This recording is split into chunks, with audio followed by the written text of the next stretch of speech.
Vamos lá para a nossa entrevista dessa tarde de quarta-feira, pós-feriado, mas com notícias que são recorrentes. A gente tem o costume de, com o passar dos acontecimentos, virar especialista.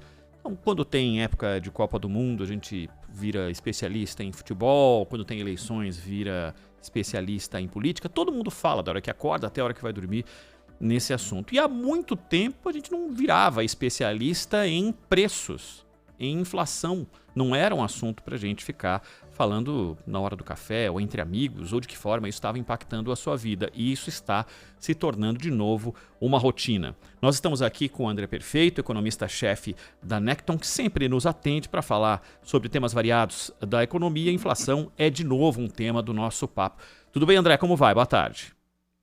Olá, Gimenez, olá, Zaidan, olá a todos os ouvintes. Olá. Tudo bem, né? Levando em conta tudo que está indo mal, né? A gente está numa situação bastante delicada na economia brasileira e o conjunto de preços impõe aí desafios grandes aí para o Banco Central e para todo mundo. O André, hoje foi divulgado mais um dado importante. Pelo quinto mês consecutivo, as pessoas estão comprando menos no supermercado. Então, a decisão de compra das pessoas, que não é a decisão de compra de ir ao shopping e comprar ou não um presente, ou trocar ou não, comprar um sapato novo ou trocar de carro, não que não haja demanda para algumas dessas coisas, tipo carro, o pessoal está querendo comprar, mas não tem para vender carro novo e aquecer o mercado do mercado de usados, mas é a compra de produtos de supermercado, na venda, no armazém perto de casa, em todos os cantos do Brasil. A gente vive um cenário que continua sendo de inflação. Mas eu li essa semana que setembro foi o pico. Será que a gente pode acreditar nisso? Olha, de fato, tudo indica que em 12 meses, setembro, outubro, talvez um pouco também, vai ser o pico, né? Porque tem a ver com uma base de comparação que é setembro e outubro do ano passado, quando a inflação foi, em termos proporcionais, mais baixa, né? Então, isso daí faz que a variação em 12 meses seja mais alta agora, né? Enfim, tem esse efeito estatístico. Mas o que você reportou, né, Gina, você está falando aqui para a gente, é uma coisa que está sendo muito evidente, né? A gente está vendo uma diminuição do consumo, uma, porque você tem uma inflação bastante elevada, e dois, porque a gente tem observado uma queda da renda real das pessoas, da renda mesmo, efetivamente, das pessoas, né? A massa salarial do Brasil está caindo, né? A gente tem visto, assim, relatos dramáticos, né, de pessoas e partes grandes da população brasileira que regrediram ao forno a lenha, né? Isso daí é uma vergonha civilizatória nossa, inacreditável. Imagina que brasileiros e brasileiras, né, estão tendo que queimar madeira que achar para aquecer comida. E quando se trata de alimento mesmo, também é absolutamente de deixar um frio na espinha o que a gente tem visto que alguns compatriotas têm feito, né? Estão comendo até resto de osso, enfim, né? Pé de galinha, enfim, uma situação bastante preocupante que dá o sentido real de quão dramática é a situação econômica brasileira nesse momento. André, boa tarde. Claro que existe um problema global, né? Então, a internacionalização da economia, ela produz isso também. Às vezes você importa problemas também, né? Não só produtos.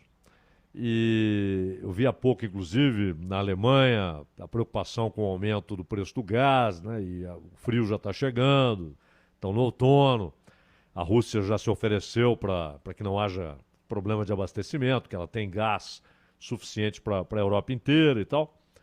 Mas no Brasil nós temos essa consequência que você acabou de frisar, que está associada à gigantesca desigualdade, a muitos que estão na miséria, gente que não sabe se vai comer, E parece, quando o Banco Central, por exemplo, diz, olha, o que nós podemos fazer é aumentar a taxa de juros, é seguir a cartilha. Mas, André, eletricidade, gasolina, álcool, botijão de gás, e mesmo alimento, aí é uma coisa mais circunstancial, dependendo do regime de chuvas e tal, esses produtos não sentem qualquer efeito de elevação na taxa de juros, né? De fato, né? A gente tem uma inflação que ela tem uma natureza de ser uma inflação de oferta, não de demanda. O que eu quero dizer com isso? Os preços estão subindo não é porque as pessoas estão demandando mais, na verdade, até o contrário. O que a gente está vendo foram choques de oferta, né? Só que aqui está, né? O Brasil é um país bastante peculiar, né? Apesar de a gente ter acabado com o dragão da inflação desde 1994, vamos colocar aí como uma marca aí o início do Plano Real, a gente persiste entre nós hábitos que são absolutamente inexplicáveis do ponto de vista lógico, só dá para entender do ponto de vista sociológico isso, que é, por exemplo, ter índices como o IGPM, né? Então, por exemplo, né, um choque que teve em energia, né? A gente viu o preço de petróleo subindo, depois a gente viu o preço de minério de ferro subindo, isso fez que o IGPM subisse, isso daí vai fazer que o reajuste do aluguel de uma casa em Pinheiros ou em Copacabana, enfim, onde seja, né, suba por conta de uma coisa absolutamente exógena, né, que não tem nada a ver com a gente. E isso gera uma retroalimentação, né? O que eu tenho comentado com os clientes aqui é que esses choques pontuais, né, eles estão criando quase, usando uma metáfora médica, por assim dizer, uma espécie de metástase, né? Porque quando você sobe a gasolina, você não está subindo só a gasolina, que é um produto final, né? Eu consumo gasolina porque eu pego o meu carro e vou fazer alguma coisa, né? Mas é custo de produção também, né? A comida que eu vou comer, alguém teve que colocar num carro e trazer, num caminhão e trazer para cá. Então, isso tudo gera um processo difuso de inflação. E tal qual um câncer, para continuar na metáfora médica, né, o remédio que tem é uma quimioterapia, né, que é a elevação da taxa de juros, que cá entre nós, você tem toda a razão, Leda, não vai atacar cirurgicamente.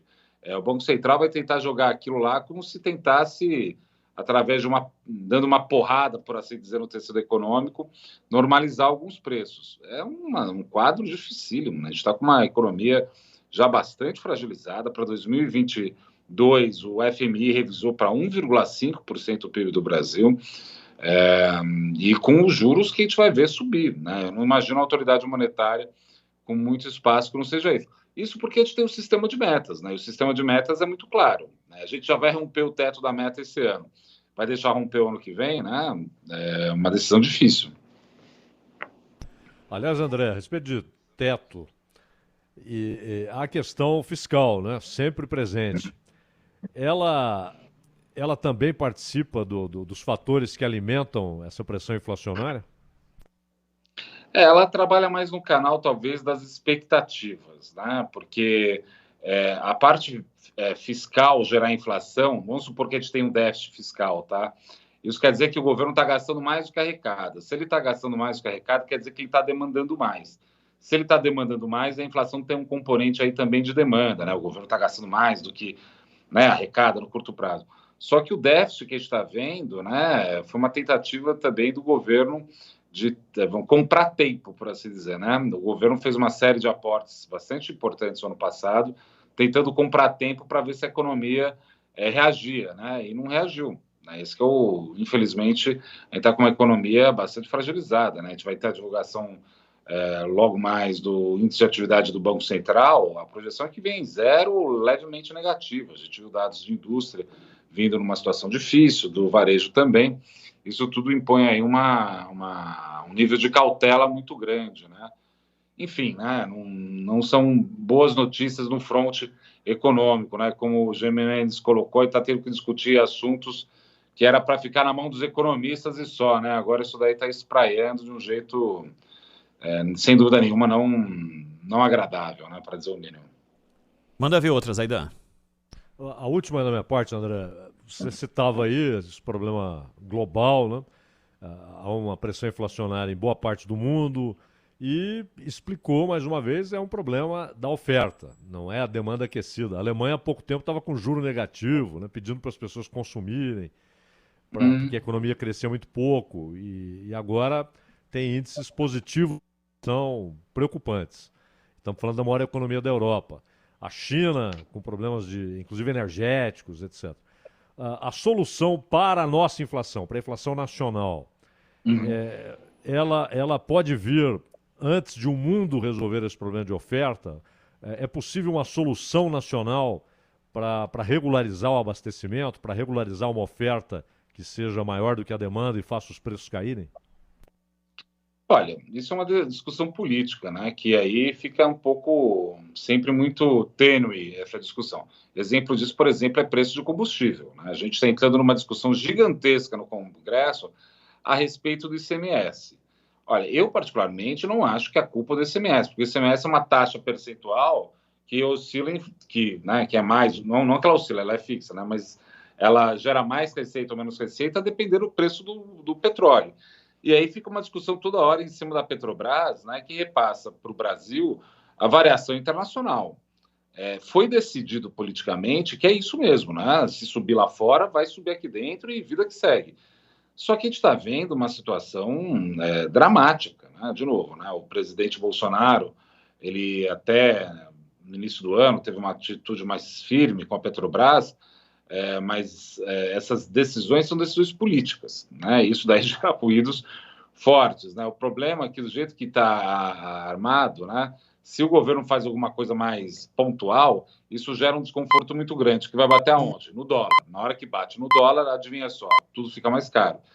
Então, mais uma vez, é uma discussão política esse tipo de controle.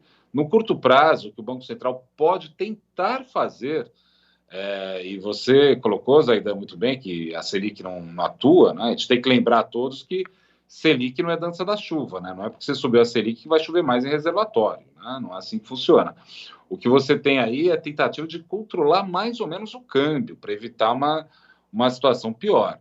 Seja como for, de novo, né? A gente está numa situação que vai exigir do Banco Central muita atenção e também do ministro da Economia, Paulo Guedes, que vai ter que tentar coordenar isso da melhor forma possível. E você falou do Paulo Guedes, não posso deixar, porque nós conversamos faz um mês, André, e eu tinha te perguntado porque, diante de todo esse quadro, Paulo Guedes ainda era ministro da Economia, e de lá para cá, a questão inflacionária não mudou, continua grave, os números de desemprego continuam extremamente preocupantes, mesmo com todo esse cenário mundial de inflação, de problemas de energia, entre outras coisas. Teve o problema do dinheiro em offshore, que veio à tona nos últimos dias.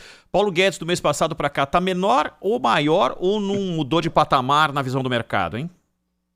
Está querendo me colocar em confusão. Não, só a sua opinião é importante para a gente. Não, eu sei, mas é confusão porque o tema é complexo, não tem como eu apontar no sentido muito simples. Qual que é o sentido simples que eu quero dizer com isso?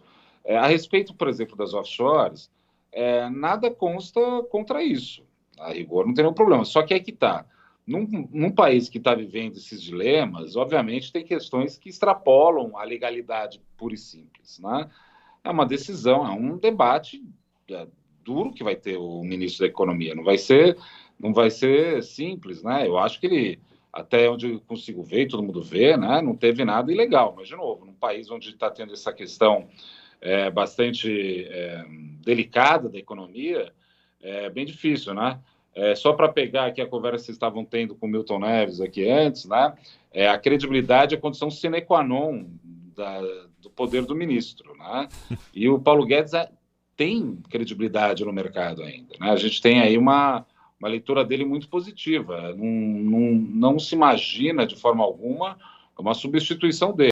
Mas, de novo, tem problemas sérios de curto prazo. O problema dessas questões, só para ser rápido aqui no meu raciocínio, é que como o presidente Bolsonaro não consegue dar boa notícia porque a atividade está muito fraca, a inflação está muito elevada, isso vai gerando um processo de tensionamento político. O que a gente vê toda hora é isso, né? Tensionamento político. Tem vários motivos para isso. Um dos motivos é a economia. Se a economia tivesse ido bem, não ia ter metade das discussões que a gente está tendo, não ia ter, né? Não que eu não acho a economia importante, mas sem dúvida nenhuma seria no limite. No limite não teria tanto ruído que nem a gente está vendo. André Perfeito, que é economista-chefe da Necton e que sempre nos atende com muita gentileza aqui no Bandeirantes Acontece. André, grande abraço, muito obrigado por estar conosco, tá bom? Eu que agradeço, um abraço, de menos abraço, Aidan, e um abraço a todos os ouvintes. Obrigado, André. Até a próxima. Agora 4h33.